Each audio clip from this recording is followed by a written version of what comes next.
Uh, Good evening and welcome to this session on B.R. Ambedkar's Jayanti. The theme is the challenges of defending democratic institutions in current times. We are a bit delayed, but we are about to start. We are still waiting for our chief guest, but we'll proceed as per our agenda. Before we proceed, may I request everybody to mute their microphones to make this program a pleasant one. Please unmute your mic only when you're called to speak or intervene. Thank you for your understanding. At the outset, I welcome you all to this auspicious occasion. Today, we are celebrating the 140th birth anniversary of Baba Saheb Ambedkar, who's better known as the man who gave us our constitution.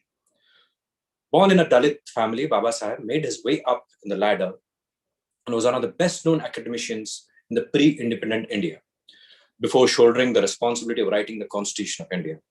He undertook and led many a social movement, especially for the upliftment of the poor and the downtrodden, especially belonging to the Dalit community who were condemned with the social evil, untouchability. After India was free from British rule, there was a need to codify a rule book by virtue of which India will be ruled. He was appointed as the chairman of the drafting committee to frame the Constitution of India. After a series of vivacious and lively debates, the Constitution of India was adopted on 26 November 1949 and came into force on 26 January 1950. And after that, as they say, rest is history. Today is the right time to discuss the working of democracy as envisaged by our founding fathers, and if we have fulfilled the vision during the adoption of the Constitution. If not, where have we gone wrong? In order these issues threadbare, today we are organizing a webinar on the theme, Functioning of Democratic Institutions in India, Problems and Prospects and the Challenges During Current Times. And to enlighten on this very important theme, we have a very distinguished panel amongst us for a very lively discussion on this. Very soon we'll be joined by our chief guest, Honorable Shri Justice Sanjeev Panigrahi, Judge, Odisha High Court, as our chief guest. We also have our Honorable Dr. Amar Patnaik, Member Rajya Sabha, as our guest of honor, who is known for his in-depth knowledge on this issue. I'm happy to inform you that we have the Honorable Minister, Shri Ranendra Pratap Swai, as a special guest, who is known for his steadfast view on democracy, welfare of the poorest of the poor, and social justice. Sir, we are very thankful for your kind presence. We also have Dr. Sudhanshu Sarangi, a distinguished police officer of the state, who is not only known as an acclaimed police officer, but also as an academician extensively writing on democracy. Among academicians, we have Dr. Pratap Kumar Rath, Professor retired at Utkal University, Dr. Tapan Ranjan Mahanti, Professor and Dean, National Law University, Bhopal, who have done extensive work on democracy and democratic values. We'll be delighted to hear from all these experts. We have also amongst ourselves, Shri Dilip Kumar Bisoi, who is an acclaimed journalist, at present a member in the State Information Commission. I again welcome you all to this August program. Before we proceed, may I humbly request all the esteemed panelists to adhere to the time limit because we would want to wind up by 6:30 p.m. Now I'm privileged to show you a very short video compilation on the life and times of Baba Saheb Ambedkar. Please have a look. Let's have the video.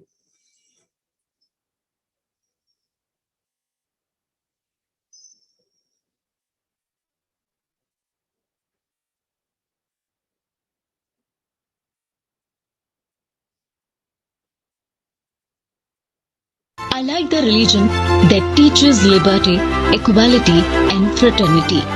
Cultivation of mind should be the ultimate aim of human existence. Life should be great rather than long. Tribute to Dr. Bhimrao Ambedkar on his birth anniversary.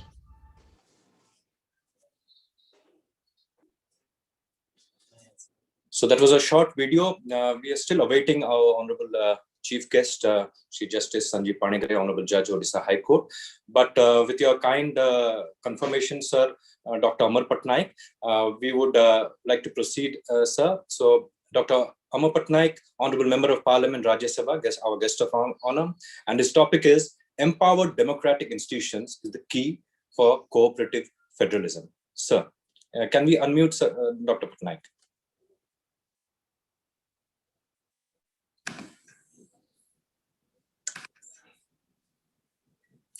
Yeah, thank you so much to everybody. Can you hear me? Yes, sir. Yeah, thank you once again, and it's a great occasion, great day actually. But from the point of view of the Indian Constitution, as Sanu said, it's one of the most memorable occasions because we are celebrating the birthday of the person who actually contributed in making the Constitution of this country. And we know this Constitution has several things, first things in the world. It is the largest Constitution, the largest written Constitution. It has elements which are not there in several constitutions of the world. And therefore, to start with, I would thank you, Sanu, for the privilege of opening the discussion. So I would start with this, that it has certain elements, the Indian Constitution, which is not there in other constitutions. And that is precisely what is my topic today, that is federalism. If I was just listening to the debate on the bill which was introduced and finally became an act relating to the Delhi NCT in the last session of the parliament, which was hotly debated, a discussion which was put forth by senior advocate Abhishek Manu Singhvi, in which he made a very pertinent point that in the entire constitution, the word federalism has not been used anywhere, but it is the basic structure of the constitution. And therefore, if there is a hit at federalism in any kind of form or substance, then it will be hitting at the basic structure of the Constitution and therefore will be subject to judicial review. Having said so, and since it is a part of the basic structure of the Constitution, I start by saying that we can't wish it away. Indian Constitution, the way it has been written, might say, all of us know that it's unitary in character, federal in structure, or vice versa, or we can use the word quasi-federal constitution. But this is what we had read in the schools and colleges. Now new terms have come up like cooperative federalism, there would be competitive federalism, there is competitive cooperative federalism, and then there is coercive federalism. These are coinages in the last, I would say, not even a decade, just about 5 or 6 years. But federalism, by its very basic definition, the way it has been understood as the underlying theme of the Indian Constitution would mean that it is a cooperative federalism. A federalism in which the center or the union has certain powers, responsibilities given to it under a scheme of things, which is called in the Schedule 7 of the Constitution, the central list, the state list, and the concurrent list. Now, this is a schema which has been prescribed in the Constitution. So this is an institutional mechanism. Now, if the federalism has to be true in spirit, as the Sakaria Commission or the Kunsi Commission have subsequently said in 2007, then it has to be in this particular, it has to remain within the confines of these 3 lists and should be respected. But what we have often seen during the last, at least during my 2 years that I have been in the parliament, I find several ways in which the center tries to get into the state domain by using certain kind of I would say ambiguous listings in the concurrent list. Let's say the agricultural laws. The agricultural laws, in talking about agriculture, is a state subject. It's in the state list, but the center has legislated on it by using something which is called agricultural trade. It is in the concurrent list and therefore has legislated for the entire country and has forced it or imposed it on the states. And you know what has happened today. I'm not getting into the farmers' protests. Because that's on the civil side. What I'm trying to suggest here is that it has hit at the fabric of federalism that the constitutional makers or the people like Ambedkar had prescribed or had envisaged. The second point that I would like to come to is when the states have been made, obviously one of the most important things is to have different financial powers, because they were supposed to be, the federalism means that within the state list, the state should have the power to do anything in terms of legislating and in terms of collecting taxes, various aspects. Now, that has also been prescribed in the Constitution by a beautiful mechanism of the Finance Commission that we have been knowing about. But the Finance Commission works on the principle that the taxes, central taxes, would get collected at one place by the central government into the consolidated fund of the country, consolidated fund of the central government. And you will get, it's like a cake being made, and then the distribution of the cake shall take place to the states separately. Now, as you can understand, if the size of the cake becomes bigger, then the states will get more. If the size of the cake gets smaller, then the states will get less.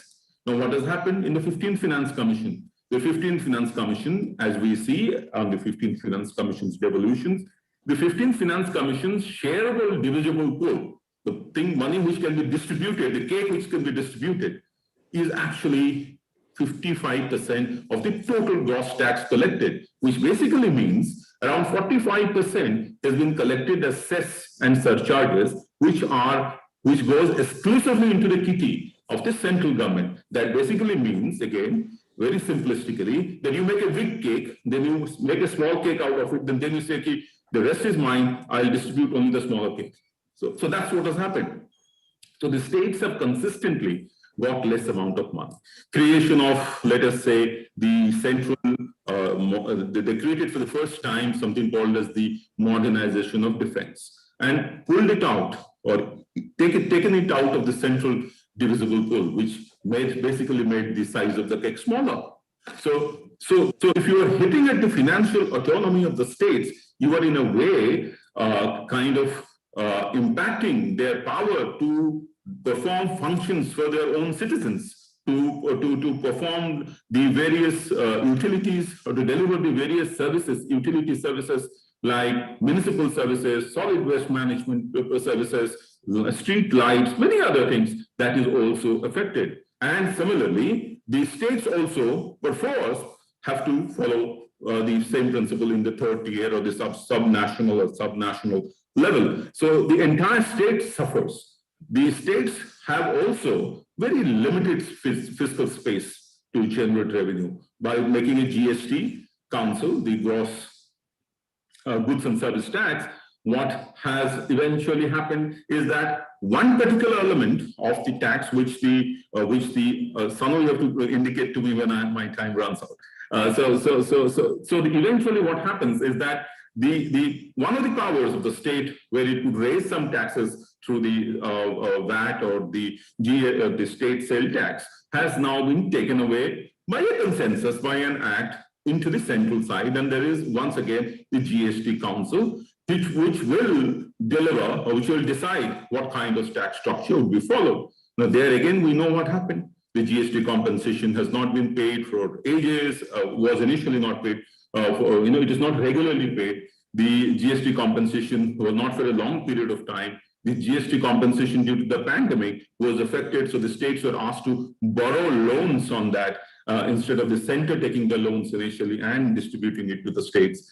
And the GST Council, very interestingly, has not met for the last 6 months.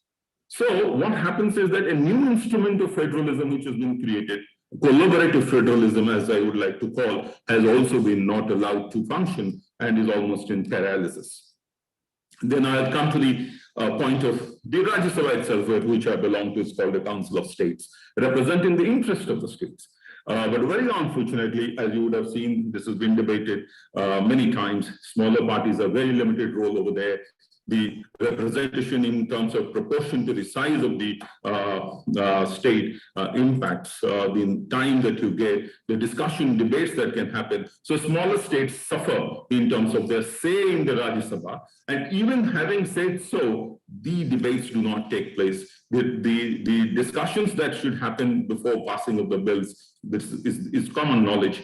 It has already been aired sufficiently. Now, these are things which actually affect federalism at its very basic root. The other point is that interstate council. Now, we have been hearing about, as you know, several cases of states fighting with states on border. Every state can't have an army. The state is not like a union government maintaining an army. So the states' disputes have to be settled by a mechanism which is beautifully prescribed again by the Sarkaria Commission, the Interstate Council. Now, Interstate Council hasn't met. It didn't meet for 10 years between 2006 and 16. And it's totally dysfunctional. The result is that the states are fighting, it again goes to the Supreme Court, or the center becomes the arbiter. Once again, the power goes to the center. So the interstate council has become non-functional or rather dysfunctional. Then, there are several ways in which the federalism, the federal structure is affected by the actions of governors in some states. It is also by the action of various central agencies, which were not initially there in the constitutional scheme of things, but have been created later, impinging indirectly or directly into the functioning of the state governments. Now, these kind of interjections and these kind of interventions finally affect the federal polity of this country. So the moot point here on this day of Dr. Baba Sahib Ambedkar's birthday would be to really do a serious introspection, cutting across party lines, cutting across ideologies as to how to empower these institutions. Because if the institutions suffer, if the institutions fail to perform, then the constitution becomes dysfunctional.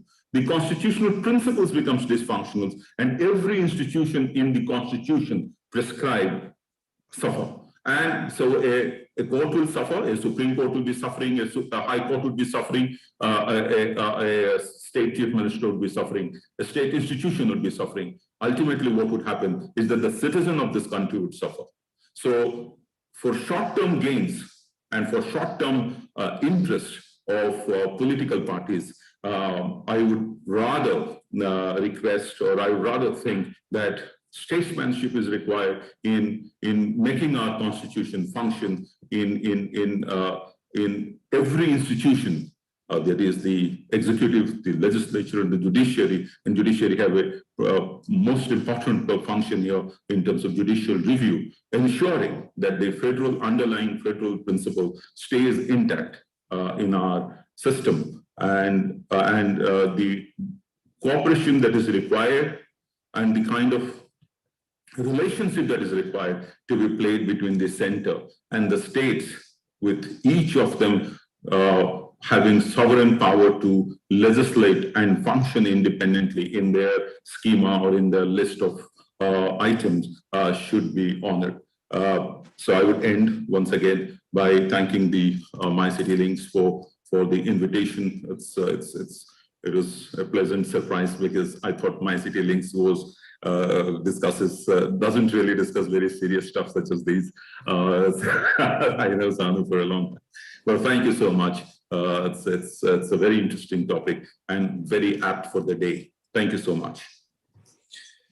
It was indeed a privilege, sir, listening to you. And since you have been an articulate spokesperson for our own state in Parliament, it's always an honor to listen to you and your in-depth knowledge of the present times. Thank you so much.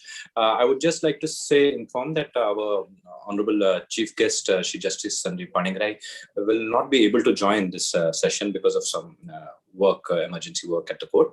So I would proceed to our next speaker, Dr. Sudhanshu Sadangi, CMD, Odisha State Police Housing and Welfare Corporation Limited. He's our chief speaker, amazing policeman, and he has written in most of the newspapers around the country, and very articulate. We are privileged to listen to Dr. Sudhanshu Sadangi, and he'll be speaking about the theme itself, which is challenges of defending democratic institutions in current times. Dr. Sadangi. Thank you so much. It was a pleasant surprise to be invited. I start with the health warning that I have no political position relating to whatever is happening in the state or in India. And I would generally be talking about theoretical issues at a philosophical level, not to enter into any controversies of any kind. Democratic institutions came up only after Enlightenment. So Enlightenment was a huge intellectual movement which brought into this world a set of new values, and its operationalization led to creation of new institutions in society. Liberal democracy is one of them. So we find challenges to democratic institutions across the world, but in two ways. First is wherever we have established democracies and institutions, they are under threat or they have weakened because the values of enlightenment are being very systematically attacked in those societies. Let's say the United States of America. Let's say the entire of Western Europe. Those of you who are keeping track of politics in Spain, in Germany, in France, in Turkey, in Russia, all over the world, even in Britain, where I spent a long time. And there is a second set of countries which really do not have enlightenment values of the same kind as the Western societies.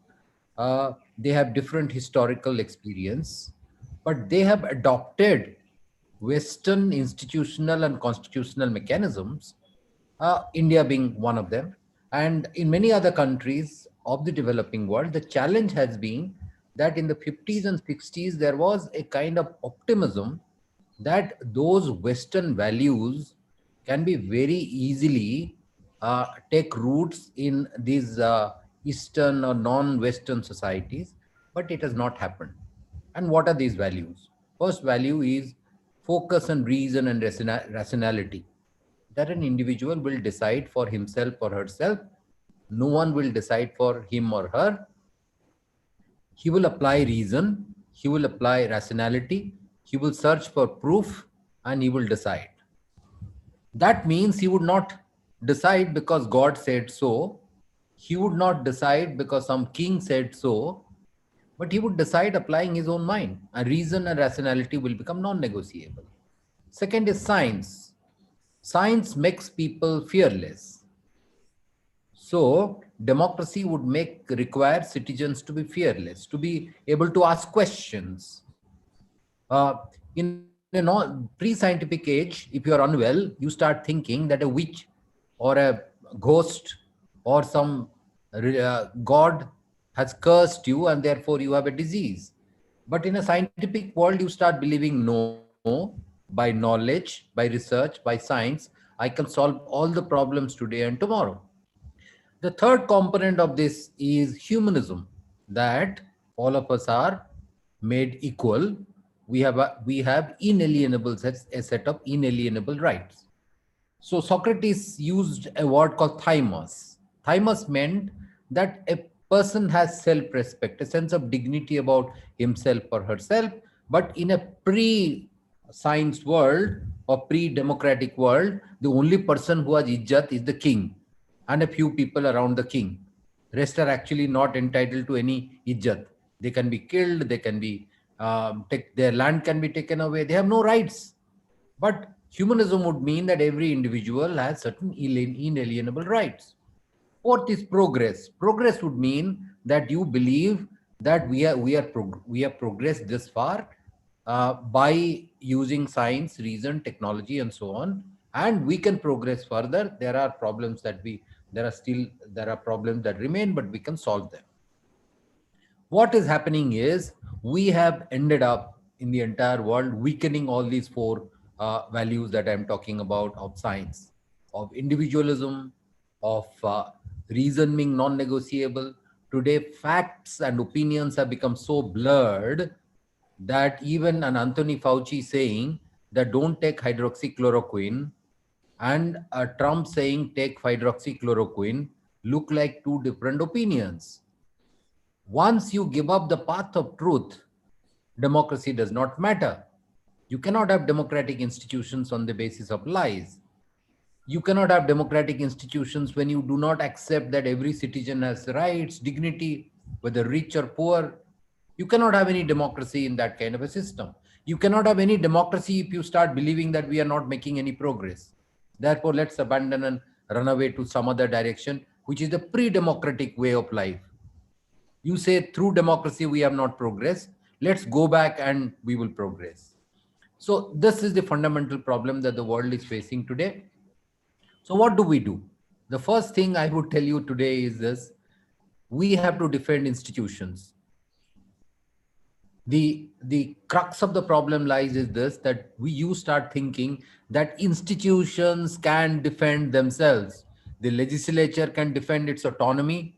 Judiciary can defend its freedom. Media can defend its freedom. No, sir, that will not happen. All of us have to understand that institutions will not be able to protect themselves. We have to protect. So all of you, I would suggest, find a passion. You have to protect one institution. If you want to protect the press, go after it and protect the press. But institutions need defending. Institutions cannot defend themselves. If you think judiciary can look after its independence, no, sir, it will not happen. You think media will look after itself? No, it will not. Citizens have to protect independence of the judiciary. Citizens have to protect independence of the press. Citizens have to protect the autonomy of the legislature. If there is a cabinet minister or the cabinet, citizens have to protect the cabinet. Otherwise, the cabinet will not be able to protect itself. The judiciary will not be able to protect itself. The legislature will not be able to protect itself. The civil service needs protection, and they need protection from conscious intellectuals, from citizens. And unless you do that, I all the time read that lines from Nimar. He says, first, I'll read it out in the Chasma.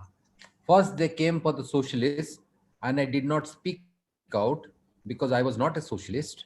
Then they came for the trade unionists, and I did not speak out because I was not a trade unionist.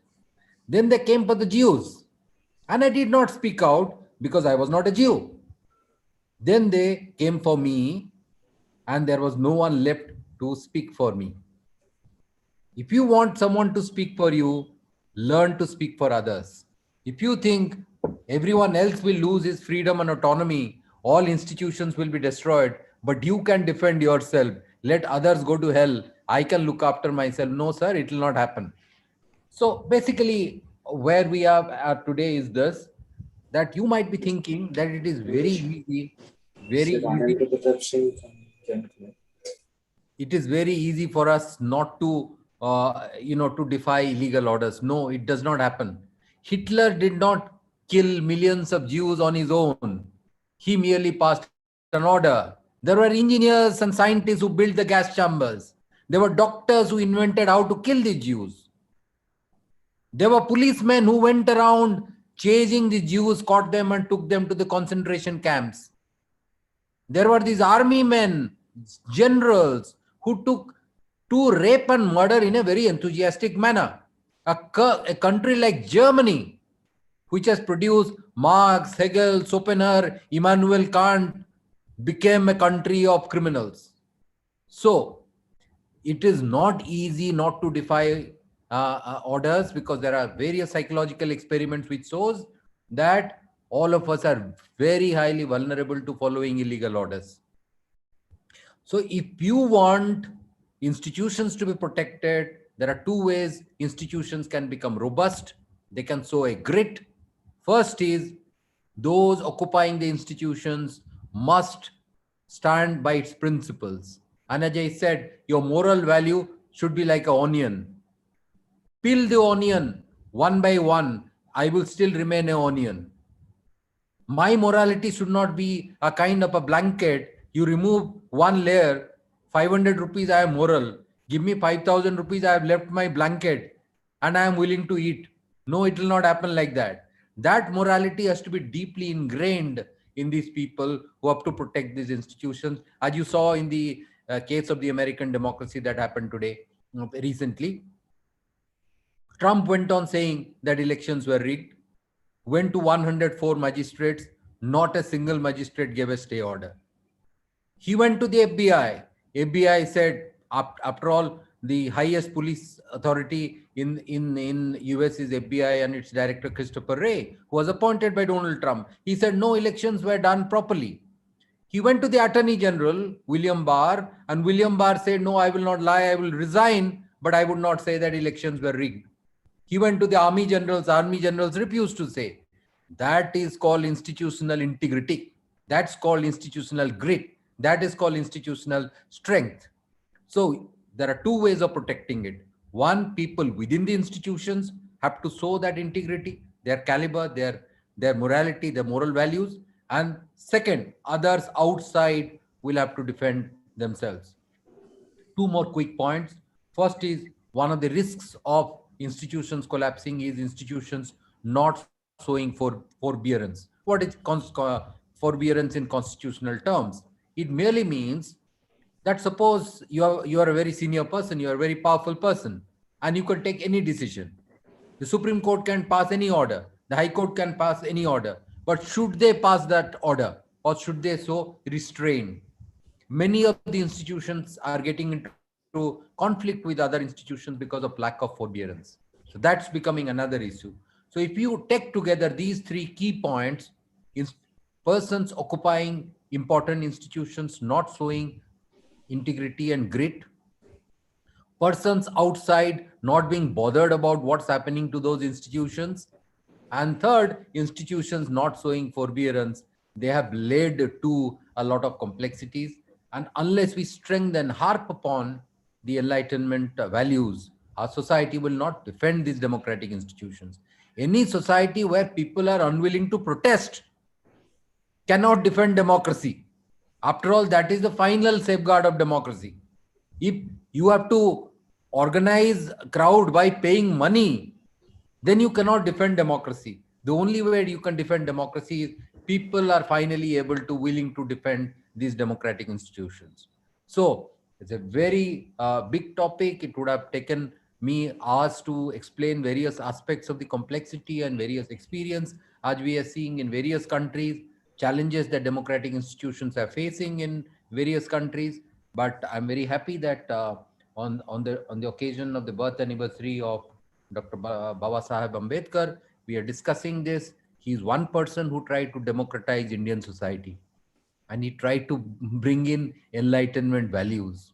And those values are important, of humanism, of progress, of reason being non-negotiable, rationality being non-negotiable. And unless we imbibe those values that Dr. Ambedkar talked about, it will be very difficult for any country, forget about India, to protect its democratic institutions. Thank you so much. Thank you so much, Dr. Sudhanshu Sadangi. It was very enlightening, and the takeaways obviously is that institutions, people who manage institutions need to have the integrity, and of course it's all upon the citizens of our country to safeguard the institutions, because everybody needs a support system, and every institution can't defend itself unless people are with them. Thank you so much. We would also like to announce that our special guest, Shri Ranendra Pratap Swami, Honorable Minister of Food Supply, Consumer Welfare and Cooperation, has also joined us, and he will be speaking at the end. And he has been the person behind this webinar, and in spite of personal challenges which he has faced recently, he has come and stood with us. I would request our next speaker, Dr. Pratap Kumar Rath, Professor retired, Utkal University, Vani Vihar, our guest speaker, and he will be speaking on challenges of democratic institutions in present-day polity. Shri Pratap Kumar Rath. So you can speak. Thank you. It's a bad position to be in. Right after Mr. Sudhanshu Sadangi, who spoke like a rationalist. I mean, he is, but he took all the words away from me and sort of threw my all, hard planned workouts into disarray. So I'll start by being just a psychologist, okay, not a rationalist. I'm a psychologist. I'm known to be a psychologist, and I believe in enhancing the basic right to life with dignity. Is that a psychologist's job? It's everybody's job. I go with Sudhanshu. I will like to, if that's possible, I'd like to show it, but I guess everybody has seen it since we are all concerned about the Constitution. We have all seen the preamble of the Constitution. Whenever you are talking about the Constitution of India and about the preamble of the Constitution, everybody seems to be knowing about it. Yeah. We have read it. Yeah. It's about that, democracy, republic, and stuff like that. And justice, liberty, equality. Yeah, they're all there. I'm yet to see a person, yet to see a person who has really understood what it is all about. And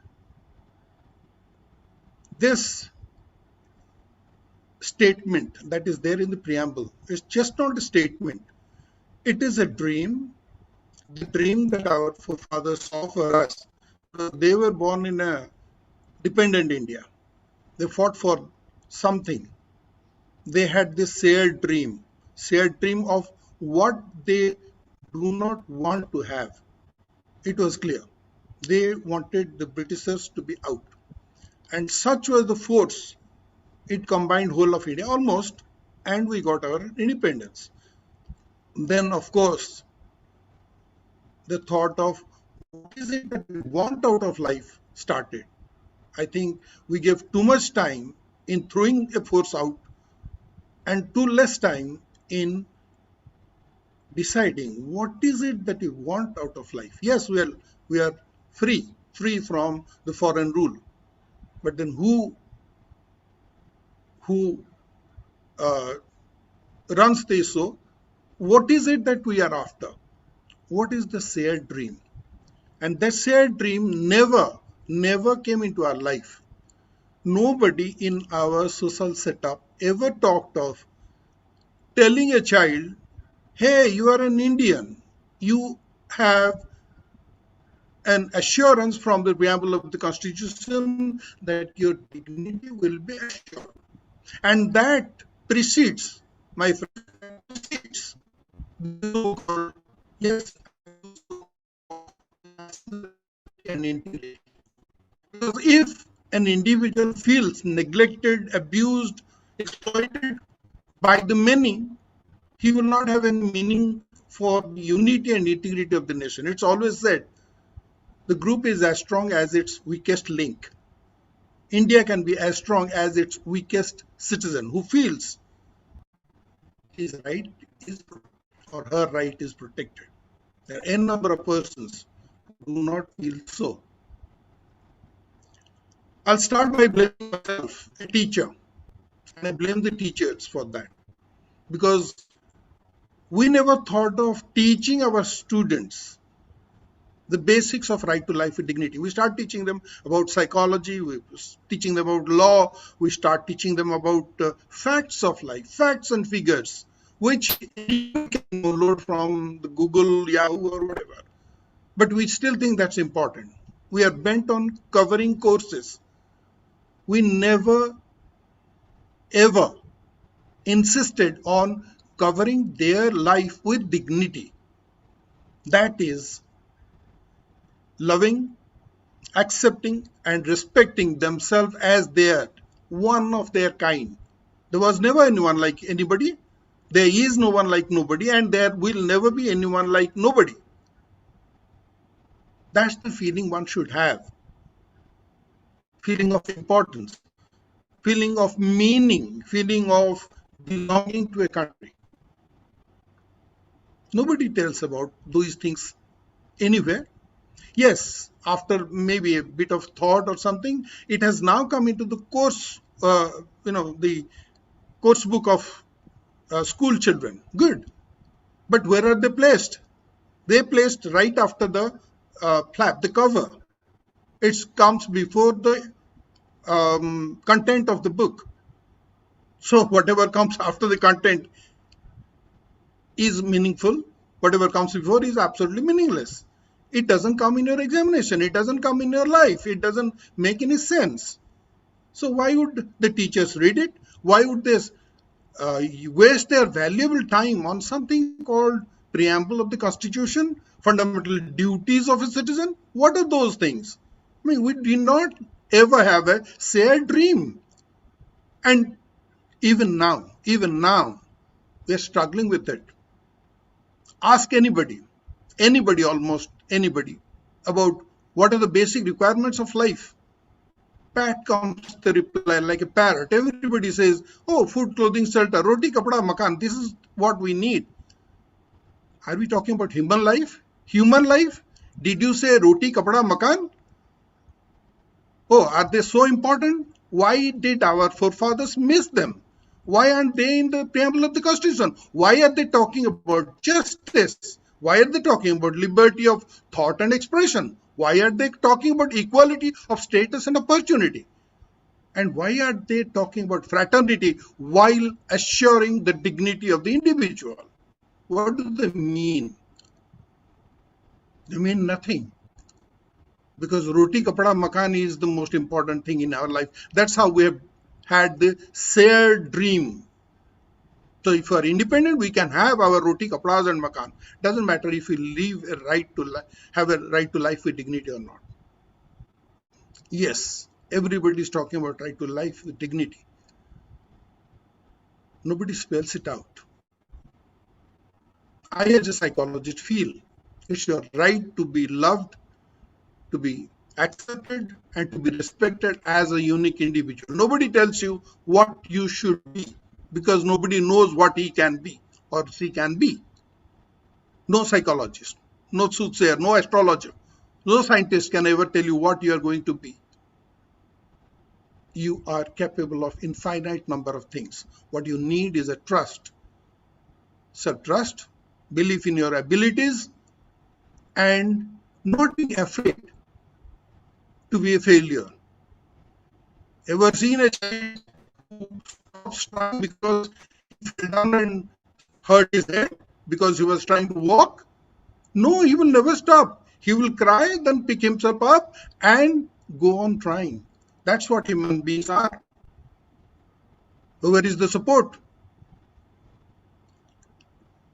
Liberty of thought and expression, essential. Already my friend Sudhanshu has talked about it. But where in our classrooms, where in our life,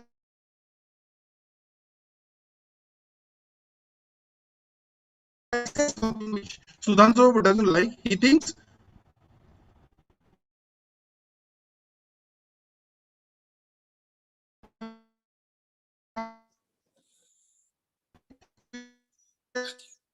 I think we are facing some glitches and with the your video and word audio. is Yes, sir, please continue.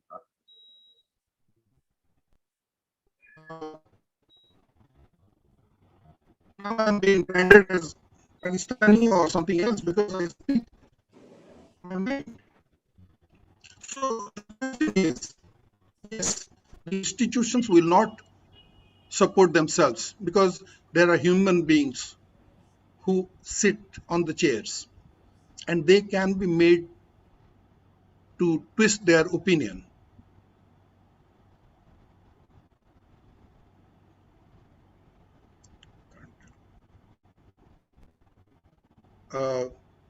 So two words, fear and favor.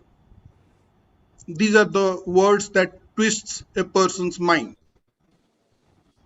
One has to be in love with one's dignity, with truth, and that has to come when you are a child. It won't come suddenly when you are 60 or 70. It will only come when you have lived a life like that. You never liked yourself to be without dignity at any point in your life. You need to question, you need to challenge. If my teacher isn't happy with my question, sorry, that's his problem, not my problem. Because I need to have an opinion. I need to understand.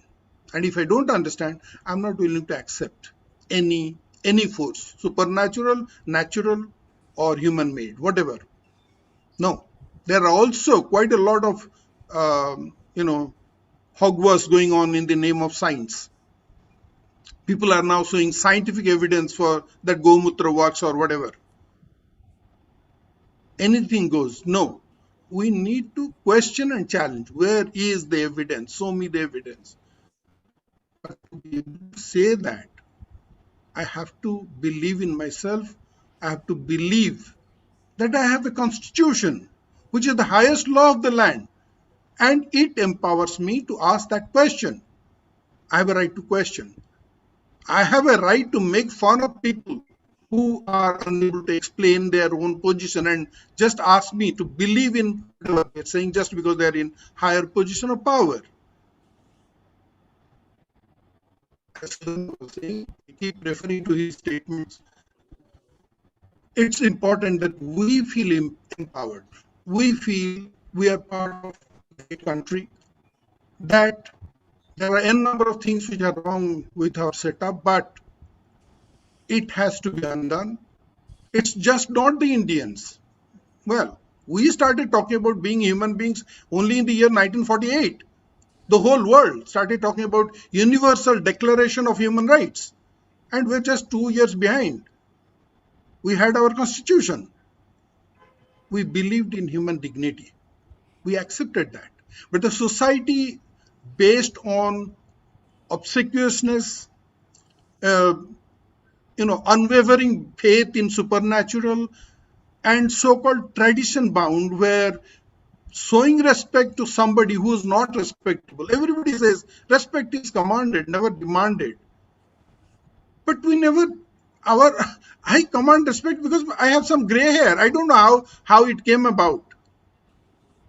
Why would there be so much of introduction saying that, oh, this fellow is a wise man? Let him open his mouth. Let him prove what he is right. Then only I'll accept. Einstein says so. Einstein says there is a God. Oh, who cares for Einstein? I don't. Let him show me the proof.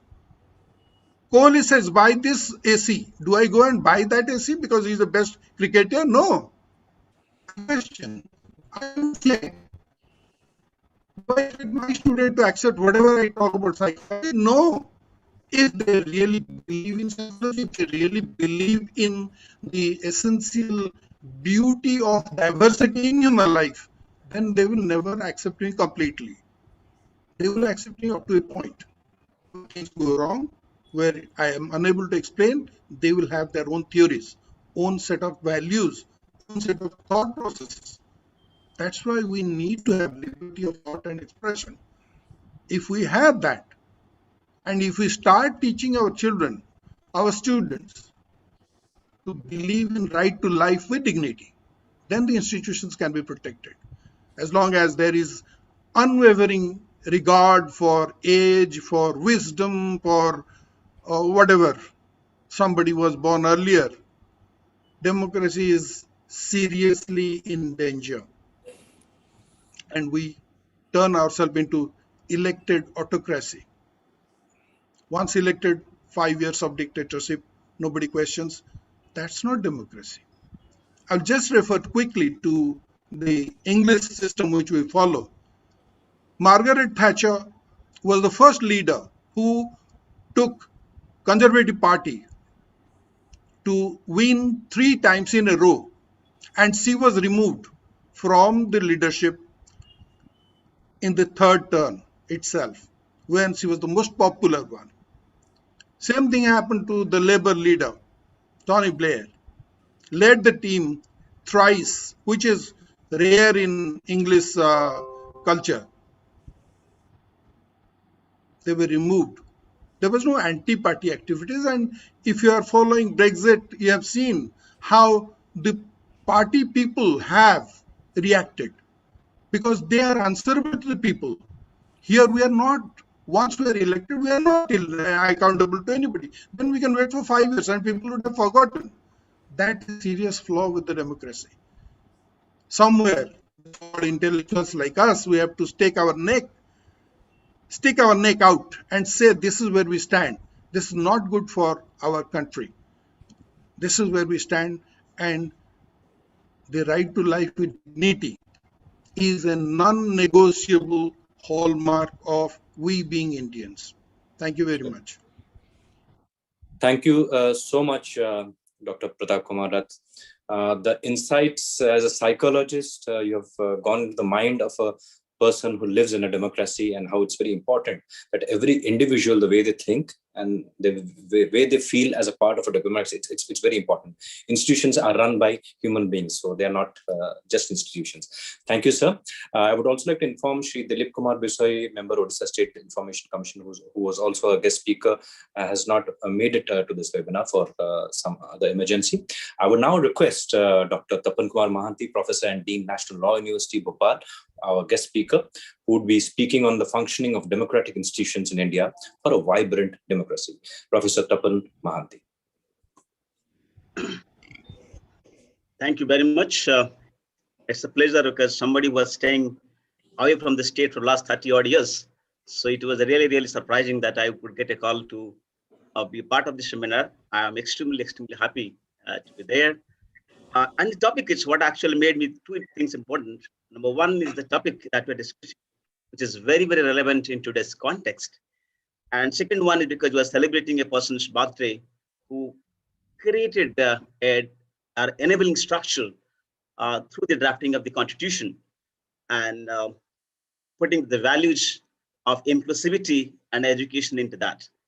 Now coming to this topic, which I think about vibrant democracy, depends on the two major issues. Because when I think of democracy, as Aristotle was talked about in his model, he said the more important was polity, not democracy. For him, democracy is a perverted form, and the pure form was polity.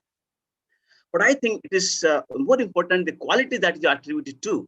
And if we think the essential qualities of democracy, which are equality, liberty, and justice, now how do you actually institutionalize them? Because democracy itself is a functioning, is a phenomenon. And democratization is essence. So if you were able to translate these values into a core understanding and institutionalize it, that means building of a network of ethos which will streamline and ensure that we follow the path of democracy and democratization, then that would be real democracy. And I think the thing that democracy intends to certain values. One of them is accountability. One of them is transparency. And then there is participation, and there is empowerment, and there is diversity. Now, if you revolve around the concept of accountability, transparency, the participation, empowerment, then you would find who will be there, who will ensure that these things happen. How is it possible that we can empower people? And whom do we empower?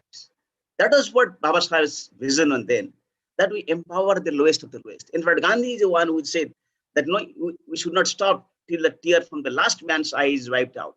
So bringing that last one, what is also called the Antodaya also. So bringing these people into the, from margin to and periphery to the center is the essential value and virtue of education, a virtue of democracy. So who can bring that indeed, make it possible? And who can ensure that their participation today?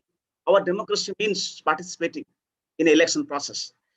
I do believe the electoral politics and electoral participation is only part of democracy.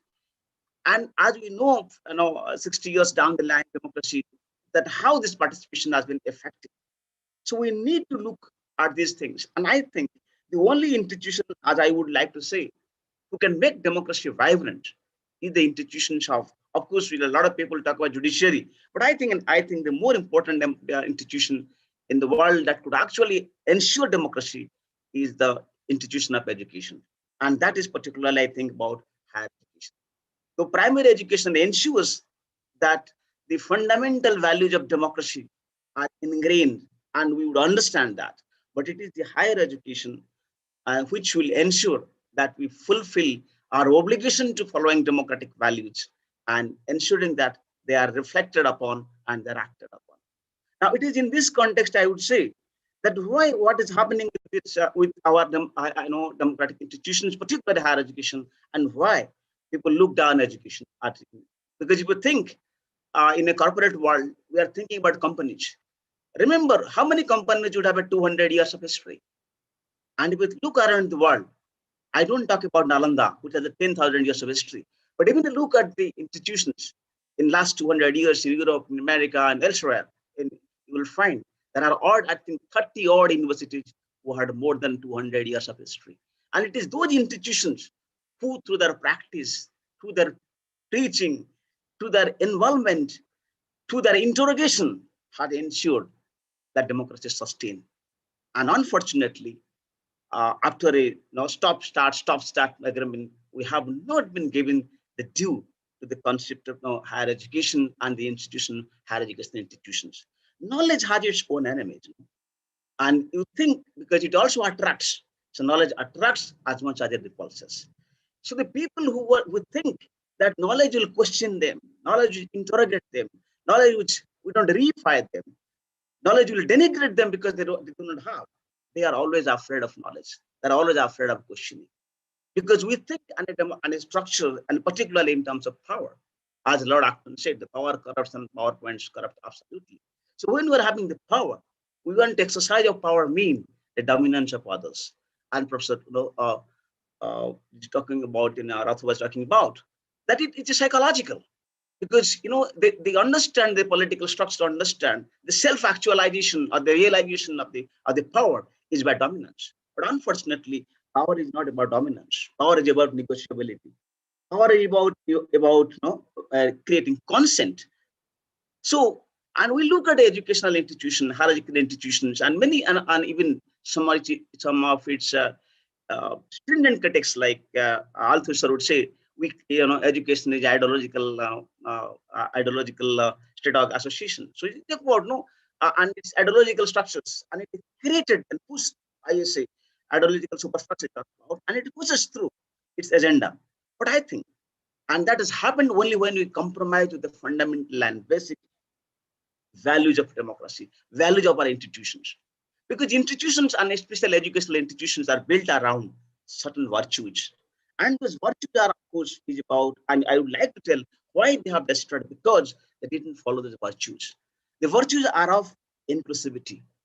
Because when I think I was a part of institutions, I think the institutions thrive only when we include a large number of people into it.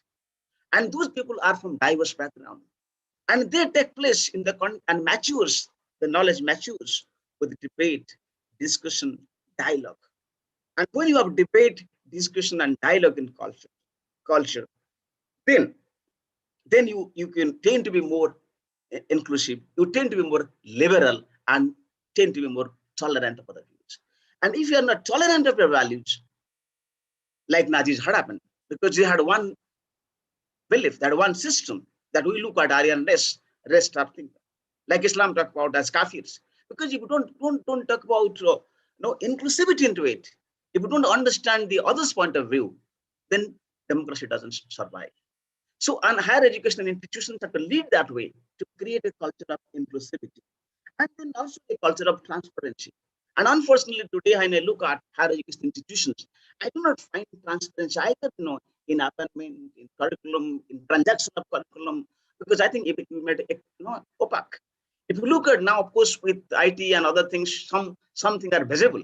But if you look at many universities, their examination department is confidential, and you don't go out there, you don't know what happened there, whether his copies are properly checked, they are evaluated properly, or you have get the grade you require, you don't get, because they remain complete opaqueness.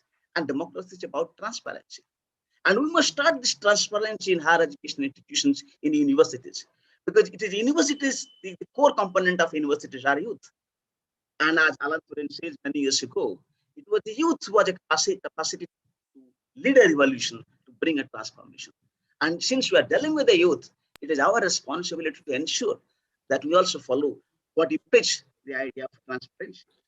And if we look at the notion of... if I can mention, sir, you Sure. got 1 or 2 minutes left, sir. Thank you very much for saying that. I think now there are more issues, and I think to end it off, if you look at the idea of what Beck talks about a risk society, we are literally living a risk society, but we are not risking our life, we are risking our democracy.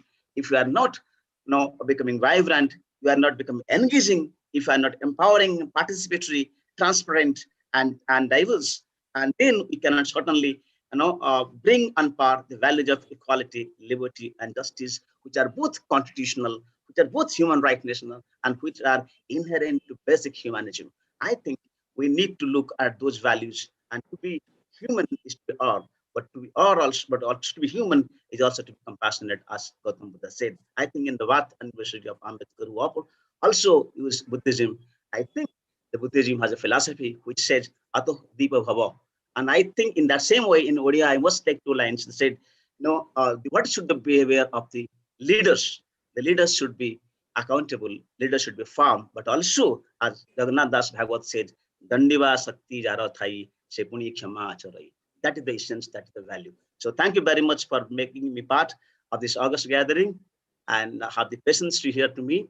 I might be a little faster, but that's what I think the time to be too close together. Thank you very much. Thank you, sir, Dr. Tapan Kumar Mahanti, Professor and Dean, National Law University of Bhopal. Sorry, sir, I am Tapan Ranjan, not Kumar. Tapan Ranjan, sorry. Tapan Ranjan Mahanti, sir, Professor. It was indeed a privilege, and all the way from Bhopal, you have taken your time out for this. And amazing perspective, a different perspective. But the underlying thing has always been amongst all our speakers that humanism, the values which we have inside, can only uphold democracy. Let me have now the privilege to announce our next speaker, Shri Ranendra Pratap Swai, Honorable Minister of Food Supply, Consumer Welfare and Cooperation, who's our special guest, and he would be speaking about the challenges of defending democratic institutions in current times. Shri Swai. Namaskar, Samastung Namaskar. A very good evening to everybody. I'm happy to be a part of this lively discussion on Baba Saheb Ambedkar, which is being conducted by my citylings. All my best wishes to my citylings. Thank you, sir. Just to start with, 130 years back, Baba Saheb was born into a society which was totally averse to inculcating education among the untouchables, the then untouchables. Banchitikaranର ଶିକାର ହେଇଥିଲେ ବାବା ସାହେବ ସବୁ ଦୃଷ୍ଟିରୁ ହୀନମନ୍ୟତାର ଶିକାର ହେଇଥିଲେ ଏବଂ ସେଭଳି ଗୋଟାଏ ବାତାବରଣ ଭିତରୁ ଏତେ ପାଠ ପଢିବେ, it was God ordained. ସେଠୁ ପାଠ ପଢିଲେ and traveled to foreign countries, the best universities, graduated, did PhD and other things, came back to India because his heart and soul was in India. He wanted to do away with what he had suffered during his childhood. That was the commitment that he had in those good old days. He could have served somewhere else, enjoyed life in a better way, but he was very much committed to the cause of the downtrodden, those who are in the lowest rung of our society. I also give my namaskar on this occasion to all the non-Odia participants in this webinar. I'd be just speaking in Odia sometime to make my points very clear on that thing. We are all more or less familiar with life and times of Baba Saheb Ambedkar before Indian independence. An impassionate discussion has taken place today. As far as possible, all our participants have given very good thought, and more so with Dr. Pratap Rath and Dr. Amar Patnaik, and last but not the least, Mr. Sudhanshu Sarangi. It was a revealing factor for me that I learned a lot many things. And being in politics at the lowest rung, where you have to mix with the hoi polloi, with the people every time, that is how today morning I called up all my lady sarpanches, those who are from the Adivasi community, and those who have been, those who have been the product of reservation, which was been instilled into our constitution. So I asked them, putting this photograph which is right behind me, that do you know who this man is? Out of the 10 ladies sarpanches who belong to Adivasi and Dalits, 9 were not able to recognize who this man was. One could tell that ye hele ama Sambidhan Praneta. She had some education, but others did not have education, or they were just preliminary elementary education. That is what is the reality today. What to think of the other things about Baba Sahib. We are discussing a matter, but we have not been in a position to bring that ideas of Baba Sahib among the people for whom he fought, gave his life for. Samata Bhittika Samaj, my jo ladhei, the commitment that I could see that I am also failing in my own constituency after a long, long time. So I took a promise today that I will see that the lives and times of Baba Sahib has to be given in a leaflet, either electronically, visually, audio-visually, that way, that sort of a thing I will have to take up. Unless he is known, you cannot know his ideas percolating down below. This is the position. Now, the responsibility to write a codified law for this country was given to Baba Sahib, and he rose to the occasion with his inmates. One could know what were the atmosphere prevailing at that time. As somebody has told that one should be, Professor Mahanti was just telling me that one should be tolerant. Yes. If you are not tolerant, if you are not giving an ear to your opposition, you are not in a position to give justice to them. That is what I believe. That holds good in. If Gandhi was born in Germany, I think he would have been a non-entity. And if Hitler, vice versa, was born in India, he would have been a non-entity. So it is the ecosystem, the geopolitical system, which absorbs and nurtures a character. That is how he was nurtured. And that is how his erudite speeches in the Constituent Assembly, we have to see that that is also brought visually or audiovisually before the public of this country. And that would be a good gesture towards him and a justice to the independent India's democratic structures.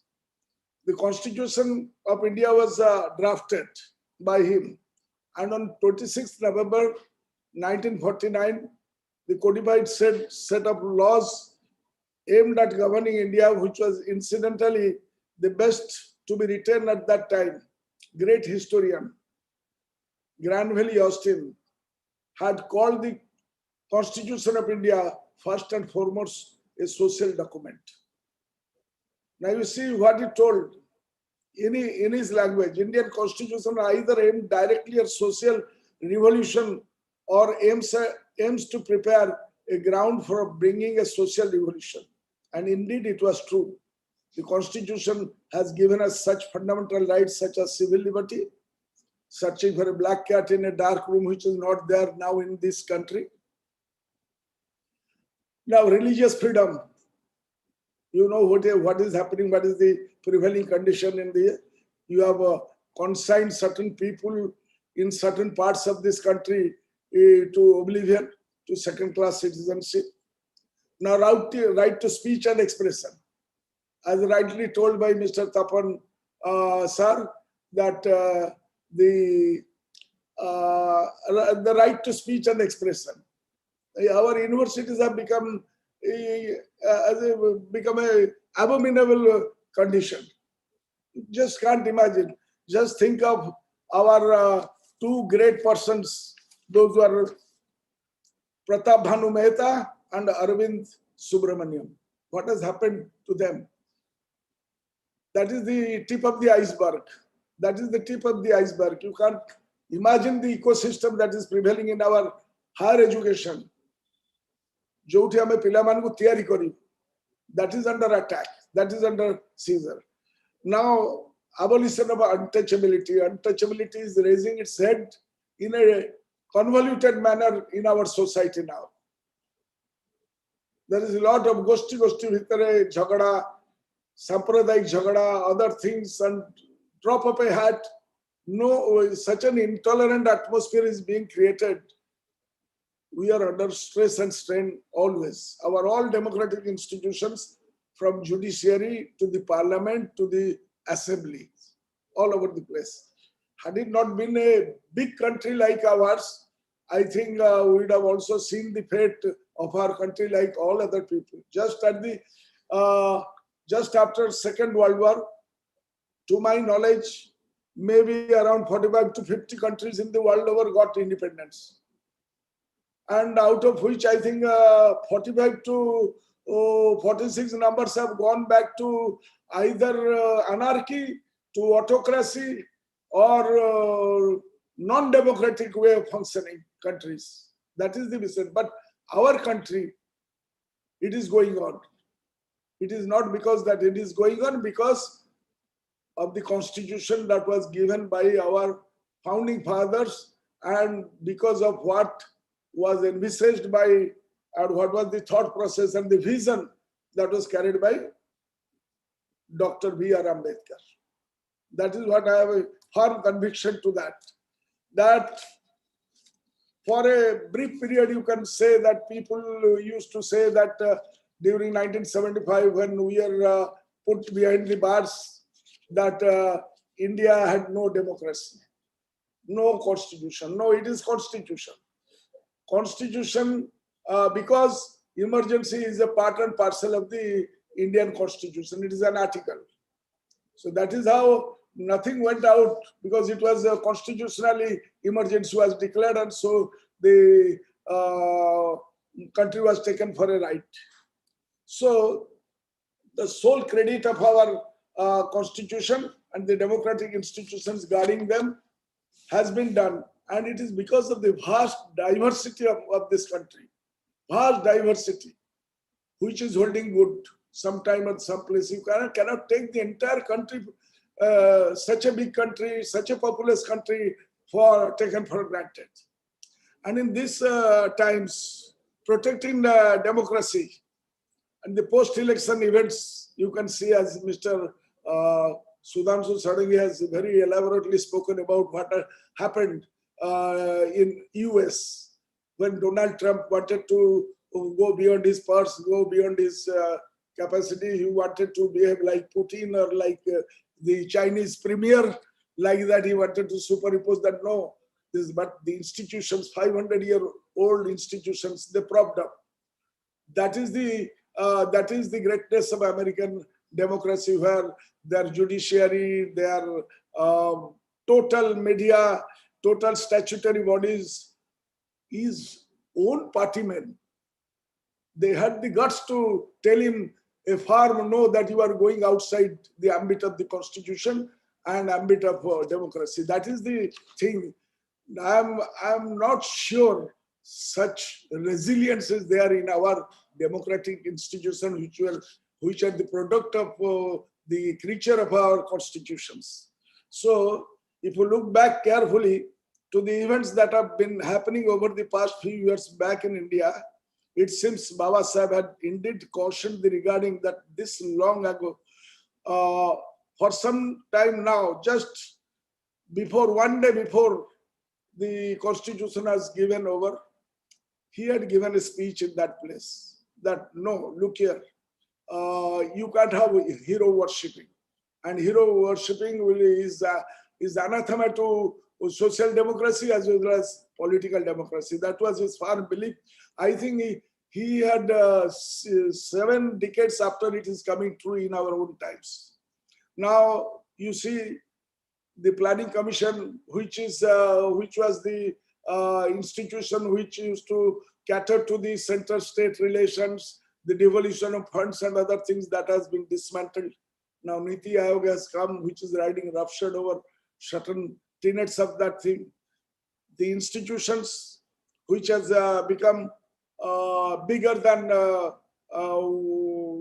person has become bigger than the nation. That time we remember when he opposed Indira Gandhi during 1975 and 70s, we are not told that we are anti-nationals. We are opposition people. We are put behind the bars or something like that. But never we are termed as anti-nationals. But now, if you speak against somebody or some party, you are anti-national. Any buddhijivi, anybody, any professor, anybody who is speaking anything, that you have become such a thing. So in the Constituent Assembly, he had told that he said hero worship has no place for a vibrant democracy. Now hero worshipping is the what you call stock in trade. Another point for discussion is the role of the media. Media को हमारा ओडिया रे कहा जाए ना, media जो माने you wanted them to kneel down, but they are crawling. This is the position in the entire country. Just to see, the prime role of media is to ask questions of the upkeep of the democracy and questions on policy, working and functioning of government. Now they put a question to the opposition. Nowhere in the world you will find such things. So that's why when a webinar was being conducted by 100 big be-all and end-all amongst the journalists and others by the Financial Times in London a month back. So they told, Mr. Lewis told that this is nothing but illiberal democracy. That is how our country's democracy is being named. That is how we are being belittled. So it is only because of that thing that we have gone down to 142. Our ranking now in the World Press Freedom Index, which is completely deserves looking at the functioning of the media, is at present. We have gone down. 142 is our number. You can understand we are much, much above that some time back. It seems that they have lost their spine in standing up to the might of the present central government. I want to be very clear about it. If media cannot play the role of a neutral referee of the the public at large will not be able to get the right information to make informed choice, and is not the right way to go for a vibrant democracy. Now the media has failed. Now we'll come to the judiciary. People have spoken before me that apart from these issues, there are allegations from every quarters that there is a steady erosion in the functioning of constitutional and statutory bodies like Reserve Bank of India, Central Investigating Agencies, Election Commission, the Parliament, the assemblies, which are basic foundation of any democracy. These apprehensions are not out of place. When 5 most senior judges, they spoke themselves some time back, you can understand that the Chief Justice, when the 5 most senior judges of Supreme Court, barring the Chief Justice of India, came out and held a press conference on the forecourt of Supreme Court and said, not everything is right in the functioning of this court. Never in independent India such a thing had happened. And one is forced to raise their eyebrows when Justice Chamaleswar had said at that time, if this institution is not protected, democracy will not survive in this country. This event is there, a need to tell that there is erosion of democratic institution in India. It's a pronouncement by them, almost a pronouncement on the higher judiciary about which some my predecessors were telling me. Now let me know what has happened to during this height of lockdown, when people are walking across the country and we are seeing visuals, and the Attorney General was speaking before the Supreme Court, and Supreme Court was oblivious of the factors. For months together, people are dying on the rail lines. They were rail links. They were dying on the streets. Hundreds of people, the foot soldiers, those were the producing class of this country. Their thing was not looked after. 1.5 months after the Supreme Court woke up, because of our decentralized judicial system, but at the same time, the Madras High Court, the Bombay High Court, the Karnataka High Court, the Allahabad High Court, they were giving totally contrapuntal judgments on the same issues. Just imagine, had it not been for such kind of high courts giving judgments, then the entire faith of the common man on the higher judiciary would have been sullied for a long time, I tell you. So, higher judiciary is the guardian of our constitution. They are the guardian of our constitution. They must rise to the occasion for protecting the great democratic values imbibed in us for decades.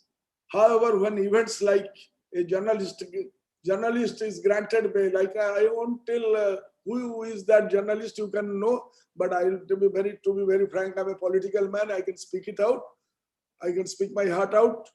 The Republic TV, what happened in that case? Just you see, journalist grants bail for Supreme Court in 24 hours flat, even while his bail application was due on the same day at a lower court. But the challenges to the revocation of Article 370 and 35A or challenges to 3 farmers bill don't even find a date of hearing for about 2 years. One need not ask the question why. How can you say that from within people, it is the man behind the machine, if he is not taught that way, that is how the recruitment to the entire process is also becomes a question mark. So the media has failed us. Now we are seeing that the higher education institutions are failing. Now you see the functioning of the parliament also. Parliament is being taken for a ride. The rules of business and the procedures followed in the parliament is being trampled upon by the majority party. How these 3 farmers bill were taken up in the Rajya Sabha. Now you see the people, the last back to the wall, they are fighting it out. And they are our people. Now you see what has happened to the Reserve Bank of India. Urjit Patel, then Viral Acharya, you know about them, how the treatment was made out to Raghuram Rajan. So the election commission now, of all the election commission of India not working fairly and squarely. In this context, I would give one small example. We know that the then election commissioner Ashok Lavasa raised some questions on the conduct of the Prime Minister during election campaign in 2019 Lok Sabha polls. Now what the Prime Minister is doing, now I have that guts to tell you, the way he's pronouncing as if he's teasing Mamata ji. What is this? This is as good as somebody is teasing somebody in the college. If teasing is going on, this is too much. This is too much. Now that way that is not being taken up. So Ashok Lavasa, he raised this point. Some questions on the conduct of the Prime Minister during election campaign in 2019 Lok Sabha polls. Immediately after the elections were over, his wife was slapped with a notice from income tax, and later Lavasa himself was shunted from EC and was set to join the ADB. Can anybody enlighten me that where is Mr. Ashok Lavasa today? Anybody among this gentry, the people, those who are in our amongst us today? So the function of EC has become very much a anathema to us. EC should not only function with neutrality, but it should be seen to work with neutrality. They must not only be neutral, they must appear to be also neutral, which is sadly missing. All these issues need to be discussed threadbare, and we cannot be a mute spectator to the erosion of democratic institutions. Today, Ambedkar Jayanti should not be limited to only some meetings or mere celebrations. Rather, all stakeholders of democracy should discuss how best we can contribute to protect the democratic institutions and further strengthen these very important institutions, which is crucial for democracy to continue as envisaged by our founding fathers. There should not be any surprise when reputed institutions like Varieties of Democracy Institute says India has turned into an electoral autocracy. This is the pronouncement. Or when VDEM Institute of the US downgrades the functioning of Indian democracy. These should not be swept into under the carpet. Of course, the central government will do that, but the civil society at large should sit back and think, is this what we bargained for? My settling friends should take up this issue. I am an eternal optimist and hope that despite all these hurdles, we'll remain a functional democracy. For all of us, Constitution is our first religion. That is my first religion. It's an article of faith with me. And if we imbibe this, then the dream of Baba Saheb to build India into not only a political democracy, but a social democracy and can be achieved. With this, I pay my respectful homage to Baba Saheb Ambedkar and vow to defend democratic values and institutions in whatever capacity I can for a better, stronger and democratic India, for a better tomorrow. I thank you all for your patience, for giving me a good hearing. Thank you. Namaskar, namaskar, namaskar. Baba Saheb Amar Rahe. Thank you so much, sir. Bahut bahut dhanyawad. I would especially thank Shri Swai because he spoke about the person we have all joined together for Shri B.R. Ambedkar on his birth anniversary. And since we don't have much time, this was such an amazing webinar. We should have a session 1, 2, 3 for this and we should invite more students for this because Sar jo kotha kahile je sarpanch mane ki people don't know about Shri Ambedkar. So I don't know about the students. That also needs to be. We need to do more of this, and it was sort of a local kind of webinar where Odisha Rohiki, and we have reached out to a global audience. So it was an amazing webinar. I thank all our speakers, all our audience here. Unfortunately, we could not get Shri Justice Sanjeev Panigrahi, who would have spoken about the judiciary, and Shri Dilip Kumar Basai who would have spoken about media, which are very, very important pillars of democracy. But I'm sure next time we're going to do this with all your support, and we would love all our speakers to come back again, and we'll do this again. This was an amazing webinar. I'm sure everybody got enlightened, and speakers also. We could not have a conversation with everybody else, but fine, we'll do it again. So I would thank Dr. Amar Patnaik, Honorable Member of Parliament, Rajya Sabha, for his talk.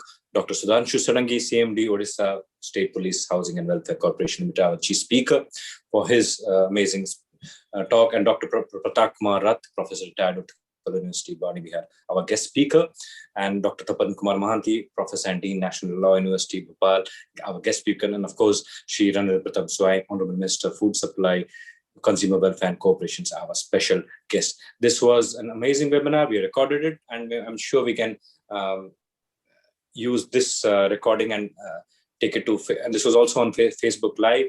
And I'm sure this is a knowledge series which we can continue. Thank you, everybody. It was an amazing webinar. Thanks so much.